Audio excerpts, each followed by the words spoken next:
വാർത്തകൾ തുടരുന്നു. ഗൾഫിലെ അവധി ദിനമായ വെള്ളിയാഴ്ച തിരുവോണം വന്നതിന്റെ ആഹ്ലാദത്തിലാണ് പ്രവാസി മലയാളികൾ. നാട്ടിലെ തിരുവോണത്തിന്റെ അന്ന് തന്നെ പ്രവാസികളും ഓണം ആഘോഷിച്ചു.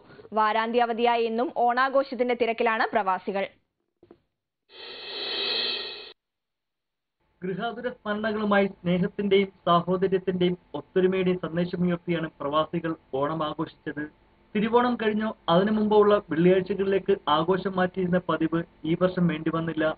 തിരുവോണ ദിവസം തന്നെ ഓണം ആഘോഷിച്ചതിന്റെ ആഹ്ലാദത്തിലാണ് പ്രവാസി മലയാളികൾ. നാട്ടിലെക്കാളും ഞാൻ ഏറ്റവും കൂടുതൽ ഇവിടുത്തെ ഓണം എൻജോയ് ചെയ്തു.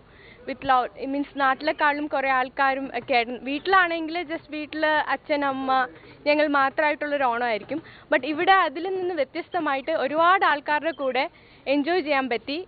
പതിവ് പോലെ പ്രവാസി സംഘടനകളും നാട്ടുകൂട്ടായ്മകളും തന്നെയാണ് ഇക്കുറിയും ഓണാഘോഷങ്ങൾക്ക് മുൻകൈയെടുത്തിരിക്കുന്നത്.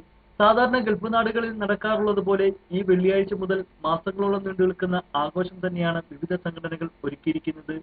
മാവേലി നാടു പണിടും കാലം മനുഷ്യരെല്ലാരും ഒന്നുപോലെ ആമോദത്തോടെ വസിക്കും കാലം അവറ്റങ്ങാർക്കുമൊട്ടില്ലതാനും. കേളി സാംസ്കാരിക വേദി ഇന്നലെ വിപുലമായ പരിപാടികളോടെ ഓണാഘോഷം സംഘടിപ്പിച്ചിരുന്നു. സമൂഹ ഓണസദ്യയും ഒരുക്കി.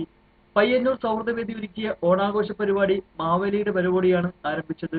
ഗാനമേളയും ഓണസദ്യയ്ക്ക് പുറമെ കായിക മത്സരങ്ങളും അരങ്ങേറി.